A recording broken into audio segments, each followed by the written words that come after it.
శాస్త్రము మనకు అభయాన్నిస్తుంది. ఇక్కడ మేము సింహలగ్నాన్ని ఆధారం చేసుకొని తెలంగాణ రాష్ట్రము ఎలా ఉంటుంది అనేటువంటి దాని మీద నేను నిర్ణయం చేసుకోవడం జరిగింది. ఇక్కడ ఏమిటి అంటే వర్షారంభ లగ్నం సింహలగ్నం, లగ్నాత్ అష్టమ స్థానంలో పంచగ్రహ కూటమి. కొన్ని ఇబ్బందులు ఉంటాయి, ఎందుకంటే ఆకలి అయిన వాళ్ళు విపరీతంగా ఉంటారు, ఆకలి తీర్చటానికి సంచిలో బియ్యం కొద్దిగానే ఉంటాయి. ఈ కొద్ది బియ్యాన్ని ఇంతమందికి పంచటం ఎలా అనేటువంటిదే సునిశ్చితమైన బుద్ధితో ఆలోచించి పంచాల్సిన బాధ్యత గౌరవనీయులైనటువంటి ముఖ్యమంత్రి వర్యుల మీద ఉంటుంది. ఇది కాస్త వారి బుద్ధి కుశలతకు ఒక చక్కటి బ్రహ్మాండమైనటువంటి అవకాశం అని మీరు గ్రహించండి.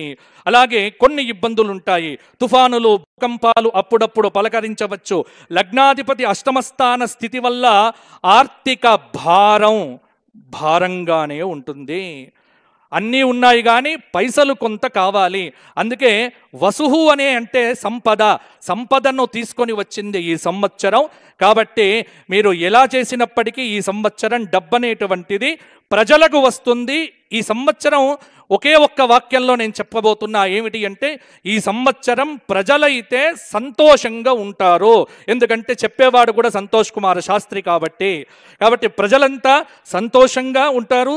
ధన ఏకాదశ అధిపతి కూడా అష్టమ స్థితి కారణంగా రాష్ట్రానికి రావలసినటువంటి డబ్బు రాకపోవడం అనేటువంటిది కొంత ఇబ్బంది పెడుతుంది. తృతీయ దశమాధిపతి అష్టమ స్థితి వల్ల పొరుగు రాష్ట్రాలతో నీళ్ల విషయంలో ఇంకో కొన్ని విషయాల్లో చిన్న చిన్న పేచీలు అనేటువంటివి తప్పవు. కానీ వాటిని సమన్వయంతో, బుద్ధి కుశలతతో, తన నైపుణ్యంతో, తన చాకచక్యంతో రాజైనటువంటి ముఖ్యమంత్రి గారు వాటన్నింటినీ కూడా సులభంగా పరిష్కరిస్తారు.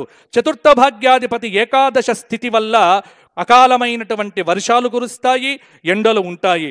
పంచమ అష్టమాధిపతి దశమ స్థితి వల్ల రాష్ట్ర ప్రభుత్వము విద్యా వ్యాప్తికి ప్రాధాన్యతనిస్తుంది. విద్యారంగంలో సమూలమైనటువంటి సంస్కరణలకు సంబంధించి ఈ సంవత్సరము చాలా ప్రాభవాన్ని చూపించబోతున్నారు. కాబట్టి ఎందుకంటే విద్య బాగుంటేనే మనమందరం బాగుంటాం. కాబట్టి రెండిటి మీద దృష్టి బాగా పెడతారు. ఒకటి విద్య మీద, ఇంకొకటి వైద్యము, ఆరోగ్యము మీద. కాబట్టి రెండు శాఖల మంత్రివర్యులో సమన్వయాత్మకంగా పనిచేసే అద్భుతమైనటువంటి ఫలితాలను ఇవ్వాలి అని వారికి ఆశీర్వచనం ఇస్తూ, షష్టమ సప్తమాధిపతి సప్తమ స్థితి వల్ల ఇక్కడ ప్రజానీకంలో అన్యోన్య ప్రేమ అనేటువంటిది కూడా పెరుగుతుంది.